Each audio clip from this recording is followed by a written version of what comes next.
Pembahasan mengenai kekerasan berbasis gender bukanlah suatu topik yang baru. Hal ini merupakan implementasi dari penerapan hak asasi manusia yang seharusnya sejalan dan setara bagi masing-masing pihak, yaitu perempuan dan laki-laki. Adapun terminologi kekerasan berbasis gender dapat mengacu pada rekomendasi umum SIDOL nomor 19.1 yang berbunyi, Gender-based violence is a form of discrimination that seriously inhibits women's ability to enjoy rights and freedom on the basis of equality with men. Walaupun pembahasan tersebut semakin banyak, terdapat banyaknya advokasi di seluruh dunia, banyaknya instrumen hukum yang sedang digarap, namun tak dapat dipungkiri bahwa kasus tersebut semakin banyak dan merajalela, tidak hanya di Indonesia namun di dunia. Berdasarkan Catahu sendiri yang digarap oleh Komisi Nasional Anti Kekerasan Terhadap Perempuan, dikatakan bahwa tahun 2017 saja terdapat 348.446 kasus dan hal ini melonjak tinggi sebesar 74% dari tahun sebelumnya, yaitu 2016. Lalu lewat Catahu tahun 2020 untuk periode tahun 2019 terdapat peningkatan sebesar 792% kasus dari tahun sebelumnya, yaitu sebesar 431.470 kasus. Hal ini perlu dicatat bahwa data ini merupakan data dari korban yang melapor. Bagaimana yang belum dan tentunya masih banyak. Fenomena ini dapat kita katakan sebagai suatu perumpamaan gunung es, di mana gunung es yang tampak di permukaan hanyalah 1/8 dari gunung es yang sebenarnya. Dengan kata lain, 7/8 gunung es tersebut bersembunyi di bawah permukaan air dan tidak pernah terlihat. Bagi nahkoda kapal, tentu fenomena gunung es ini sangat amat berbahaya karena ia tidak pernah tahu seberapa besar gunung es tersebut yang ada di bawah air. Nah, hal ini dapat disamakan dengan kasus kekerasan berbasis gender yang terjadi, di mana hanya segelintir kasus yang naik ke permukaan dan terlapor oleh korban. Bagaimana dengan yang belum terungkap dan masih banyak, salah satunya ada di kampus.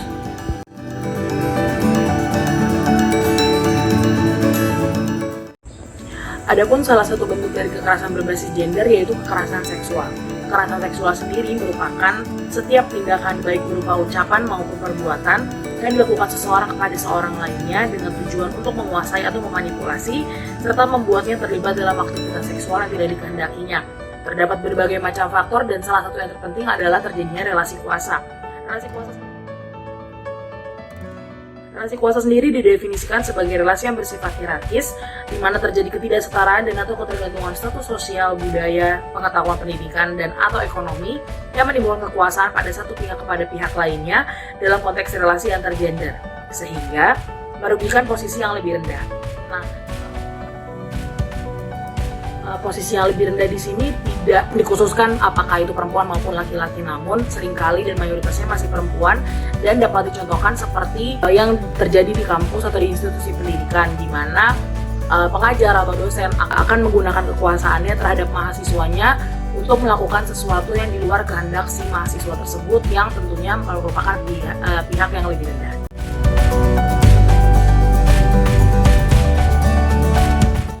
Kejahatan seksual, baik yang berupa tindakan, ancaman tindakan, ataupun keduanya, dapat menyebabkan korban mengalami trauma mental dan emosional.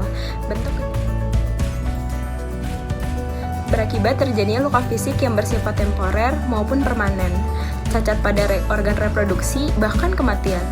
Beban yang diderita oleh korban diperberat dengan adanya beberapa cara pandang dalam aturan hukum maupun dalam penerapan dari aturan tersebut terhadap kejahatan seksual. Sehingga sulitnya korban mencari keadilan dapat dilihat dengan pertama, adanya kehadiran saksi yang dapat menguatkan kesaksian korban bahwa memang telah terjadi kejahatan seksual. Kedua, korban wajib memperlihatkan adanya perlawanan fisik terhadap tindakan pelaku. Ketiadaan perlawanan fisik oleh hukum dianggap oleh kesukarelaan untuk melakukan hubungan seksual. Ketiga, konsep yang dianut dalam peraturan perundang-undangan tentang kejahatan seksual hanya mencakup tindak pidana perkosaan.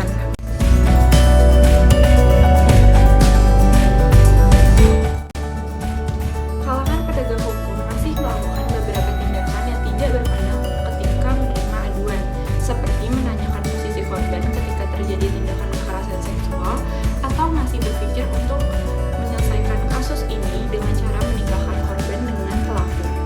Penegak hukum juga dalam proses pemeriksaan kasus seringkali menanyakan mengapa korban hanya diam saja.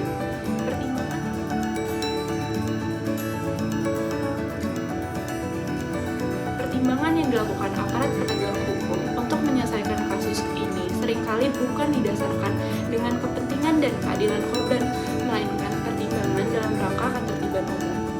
Sikap aparat penegak hukum yang cenderung menyalahkan korban dan tidak berpihak kepada keadilan korban membuat tidak adanya perlindungan hukum terhadap korban.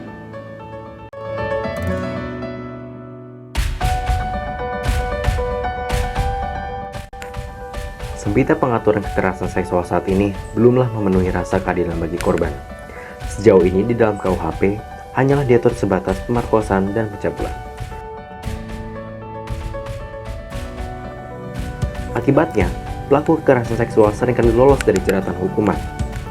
Selain itu, sistem pembuktian saat ini menyulitkan korban untuk mengakses keadilan.